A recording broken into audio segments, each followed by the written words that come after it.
Is that a conversation you can have with Netanyahu? Let's hope that we have a better government. Is there an opportunity or possibility that Iran will perhaps abandon its child, which is Hezbollah? Look, we can go back to our corners. So in your mind, the US, European partners, NATO allies really understand it's important to scale back, turn the temperature down? Absolutely, yeah. Except for Israel, yeah. And you think they're trying to do that to Turkey? Absolutely, absolutely. Put you in the firing line, if you will. Yeah, his policies and his government is a burden for Israel, is a burden for region, and is a burden and threat for the international security. Conditions are very clear. There is always a percentage of accident possible. You are asking very direct questions. This is your job, but it's my reputation. I know.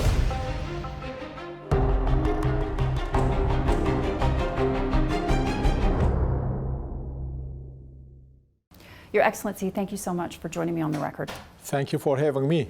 So yesterday we heard from President Trump at the NATO summit saying the deal with Iran is over, and now it seems as if he's walking that back. Walk me through what you're hearing from the Iranians.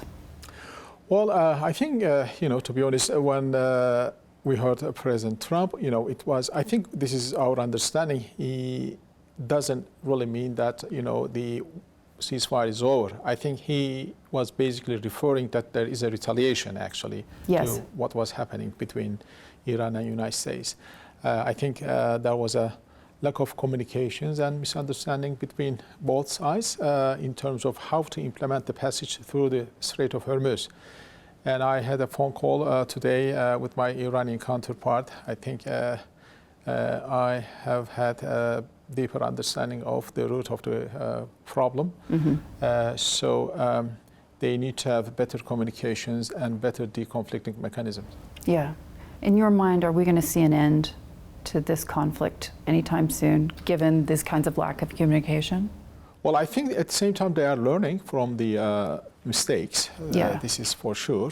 And the good thing is both sides, they genuinely want to have a ceasefire and to move ahead with the peace agreement. So this is what we rely on, actually. But nevertheless, there is always a percentage of accident, possible, and because of miscommunications or provocations and retaliations. So we have to be very careful. So not only Turkey, but the international community and the regional countries, they are a little bit worried about what will happen again, because nobody would like to see the restart of the war. Yeah. Because those things were taking place just in the middle of NATO summit here, and we were witnessing the reactions of the world leaders, the European leaders, and the alliance. Because their economies are hurting quite a bit. Absolutely, absolutely. Because the markets have already bought that the peace is coming and the strait is open. So the prices have just started stabilizing. So nobody would like to go back to a stress position. Yeah, no doubt. Tell me this, Turkey is beginning to play even a larger role, perhaps, in sort of not just being a conduit of information, but also finding ways to communicate, be the notch in the belt, if you will, between the United States and Iran. Yeah, well, certainly, I mean, we are trying to do our best, really, because we really believe that peace is the only way, not only for the war on Iran, but in Ukraine, in Gaza, in Lebanon, elsewhere in our region and beyond our region. We need a quiet time, we need peace for our region. So we are trying to do our best together with our friends, and President Erdogan and his government members,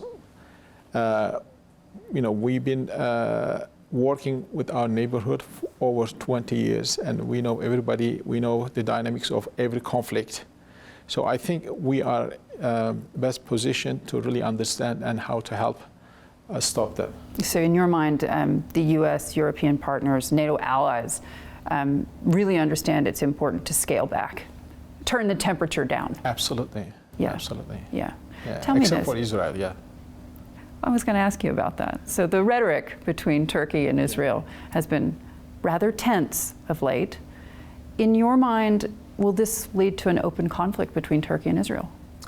Well, I think there is no reason to have an open conflict, just since you are asking, because, But as I've been telling, whenever I hear this rhetoric coming from the Israeli politicians, especially as they get closer to the upcoming elections, from both some opposition figures, not all the opposition figures, thanks God, that are still very sane and good people with wisdom and strategic mind in Israel. Not all of them like Netanyahu and his people. But Netanyahu and some people, as they get closer to the elections, they need enemy. Because after they wage war on Hamas, Hezbollah, and Iran, they need another enemy to get somebody pity them and to, you know. And you think they're trying to do that to Turkey? Absolutely, absolutely. Put you in the firing line, if you will. Yeah. Well, but what we've been telling, Netanyahu, the policies of Netanyahu government is not only problem for us. We are not shying away this is saying from this. His policies and his government is a burden for Israel, is a burden for region, and is a burden and threat for the international security. We've been telling this for a long time. Not because everybody believes this. You know, wherever you go, everybody agrees with the fact that Netanyahu and his policies is a security threat for international security and economic security. Do you think Trump gets that? I think so. Yeah. Yeah. And it's been an evolving process. Evolving process, and his leadership has a way of, you know, dealing with this phenomenon. Yeah. When you think about what happens next, God forbid there would be an open conflict between your country and Israel. I asked Secretary General Rute here at the NATO summit about whether that would trigger Article 5. And he said the president of Turkey is a very wise leader, and I think he wouldn't be baited into anything. But that wasn't an answer. Would you expect Article 5 to be activated? Well, for Article 5, the conditions are very clear. The provisions are very clear. An attack on one NATO member is an attack on all. But our president is a leader of peace and wisdom. You know, when you look at his policies in the region, for more than 20 years that he's been ruling this country, it has been demonstrated again and again. Apart from fighting against terrorism, he has always developed best ways of cooperating with regional government and international community. Because he's coming from, you know, he's been a mayor of Istanbul, you know, in early 90s. Now, he knows the importance of serving people. He knows how people are suffering if there is a destabilization, if there is a insecurity. So he understands the importance of peace. So then we can work on development, the regional cooperation, regional development, and financial stability. So during his term, it has been demonstrated over the years, this pattern. But when you look at Netanyahu, look at his term, almost the same years, always war. Do you feel that European leaders, that their eyes are open when it comes to the leadership in Israel today? I hope so. I think many of them, you know, they realize the danger that Netanyahu, policies of the Netanyahu government is posing. They understand this. But they need to develop ways of dealing with this problem. Yes. Well, they're afraid. Yeah. Yeah. When you think about what happens next in the region, what is your outlook? Are we going to see the temperature turned down in the near term? Because it's been very tough on the GCC countries with all of the conflict in the Strait of Hormuz. And then conversely, it's actually put Turkey in an incredible position to really be a conduit of economic diplomacy. Well, when you look at the powerful countries of GCC, they may disagree on many things, but they agree on one thing: peace is needed. Nobody is warmongering. Nobody is after destabilization in the region. They understand the importance of the peace, especially, you know, after this last episode of the war on Iran. So they understand it. And so why this is important, especially if everybody in the region has the same opinion, so they can have the same policies to act upon it. This is important. So when we come together, actually, we really discuss how to have a new order in our region based on peace. And this is beyond the GCC. Yeah, beyond GCC. Yeah. Beyond. It covers the entire region. Yeah. So, because most of the time in the past, the region was expecting all the solutions from outside powers, from the hegemon. Yes. So I think it is time for the region to have to burden the problems of our the shoulder the problems of our region, and to show ownership. And I think this is what is happening. You are working with Pakistan, Egypt, and Saudi Arabia. Yeah, and Saudi Arabia. But that does leave out some of these other GCC countries. Do you think that inevitably they'll be a part of this group of 4 nations? Well, in a way, they are part of the discussions, because when Saudi Arabia is talking to us, it's not only Saudi Arabia is talking to us, it's the rest of the GCC, because Saudi Arabia is in constant communications with the others. And so are we, we talk to each other. It's not only You don't feel like Qatar and UAE are left out of the process? No. We are just 4 countries from different regions, from different ethnicities of the Muslim world coming together, defining the problem to see how we can own the problem in a very informal and practical way, and then disseminate these views and information with the other regional countries to see what they think, how they feel, to get feedback, then start discussions again. This is an evolving process. Yeah. And this is something in your mind that's going to be more effective, frankly, than the organizations we've had before, Arab League, GCC, et cetera. Well, they are too formal. So to have a good decision or permanent decision from a formal organization is very difficult, and it may not be that much effective. So these are working conversations, working groups, if you will. Absolutely, yeah. Tell me this. It's an ongoing conversation, I know, about the future of Syria. Obviously, the United States is very heavily invested in Mr. al-Shara. But just a few days ago, Mr. Macron was visiting, and there were explosions under his hotel room. How do you gauge the security of Syria today? Well, there might be some minor security problems overall, but when you look at how things are evolving in Syria, this is not only my assessment or our Turkey's assessment, but when you look at the other regional powers and international powers, I think they agree on certain things that I am going to tell, which is Syria is on the right direction in terms of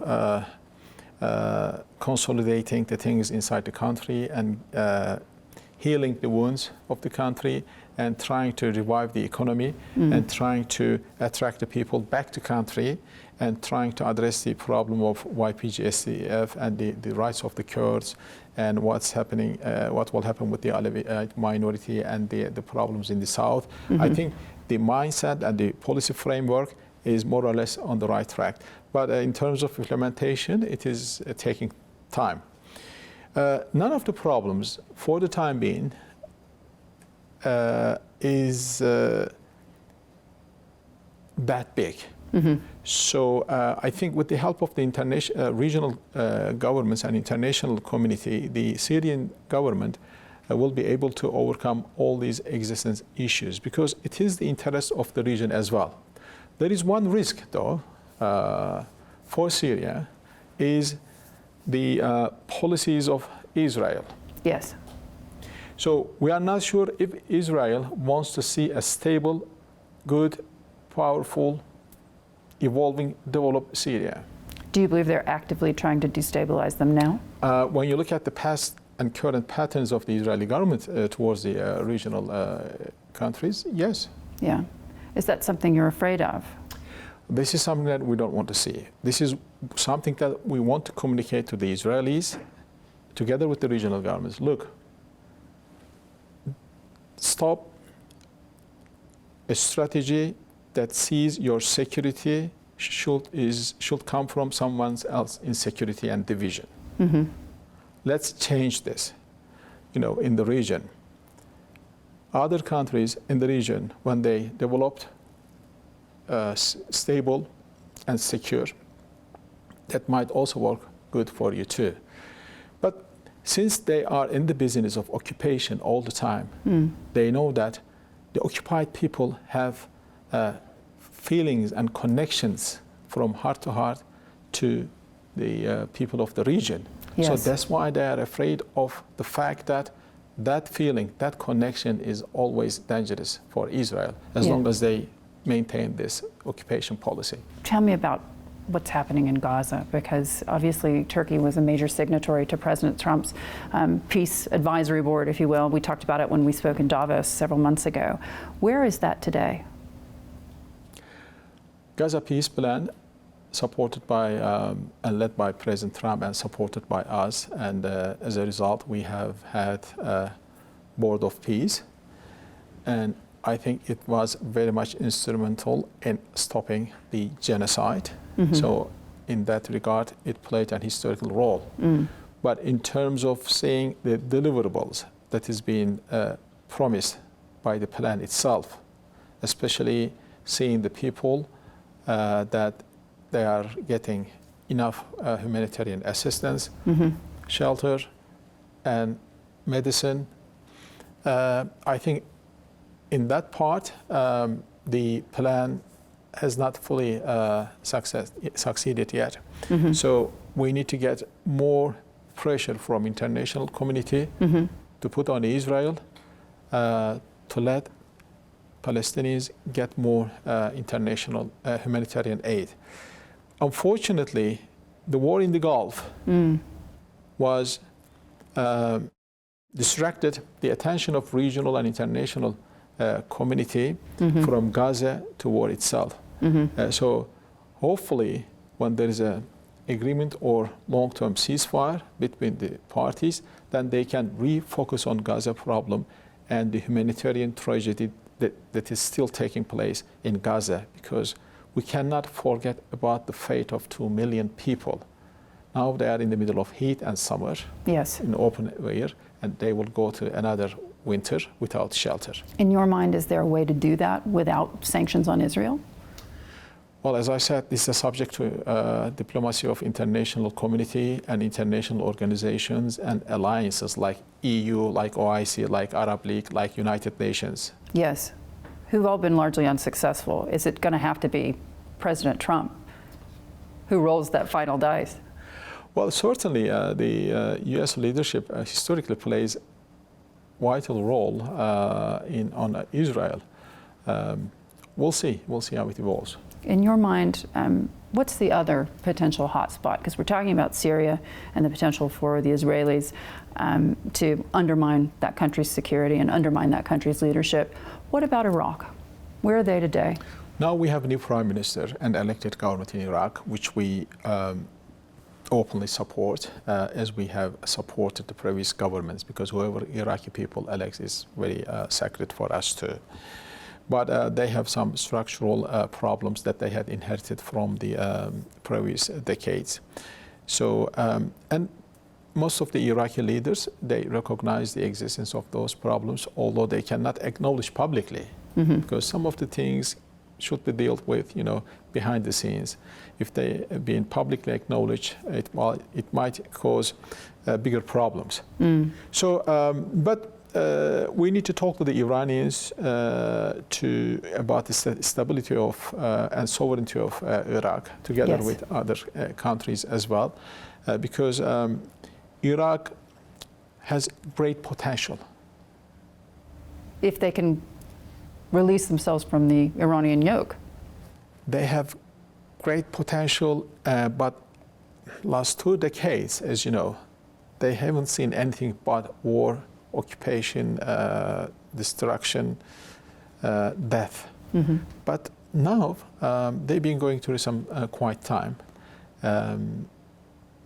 I think it is time now to correct the things, and the Iraqi politicians, they recognize this. But we need to have a quiet time. They shouldn't go back to the war mode. Yeah. Do you feel that the Iranians can be convinced to back off?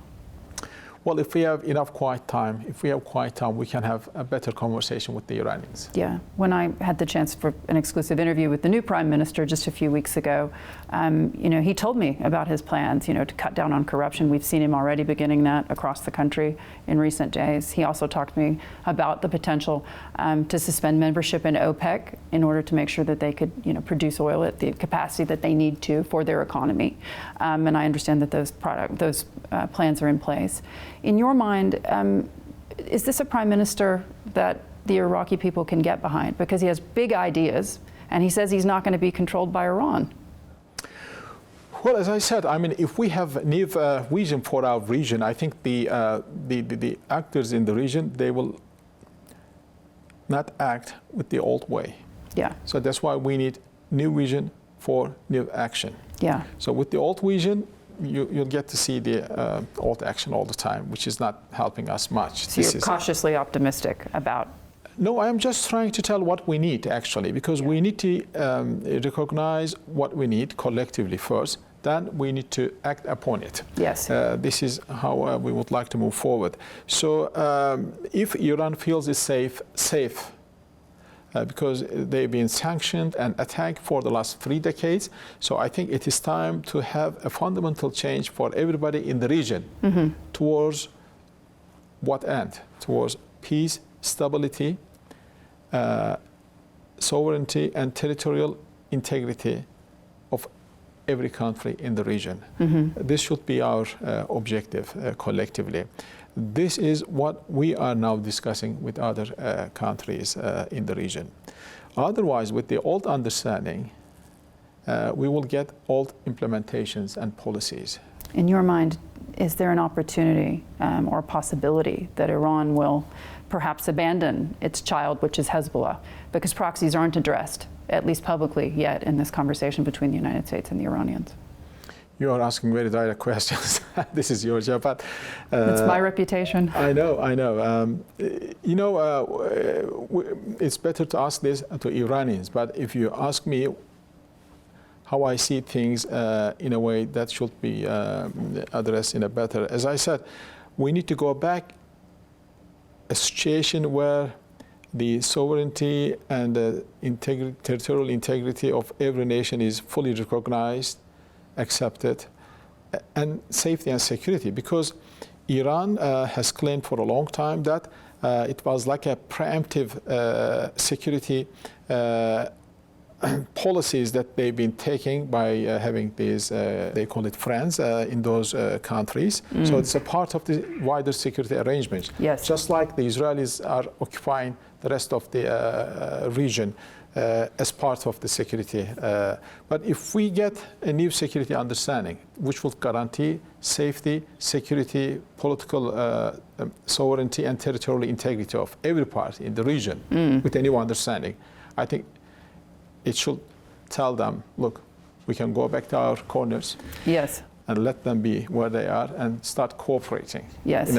Like a proper nation state. Yeah. Because we are in the age of nation states, and these countries, they have their own borders, including Palestine.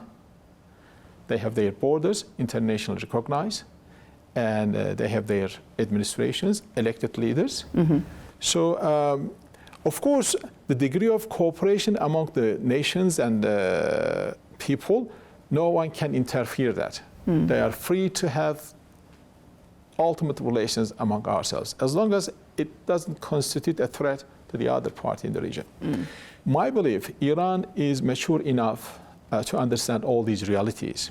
So hopefully, if we reach a peace agreement between the United States and Iran, then we can really start having a healthy discussions, even with Iran, with the regional countries, because there has been some ongoing problems in the region that has been overlooked for a long time, but it was always there, and it created irritants between the parties that would prevent them to advance their cooperation with a mutual trusted way.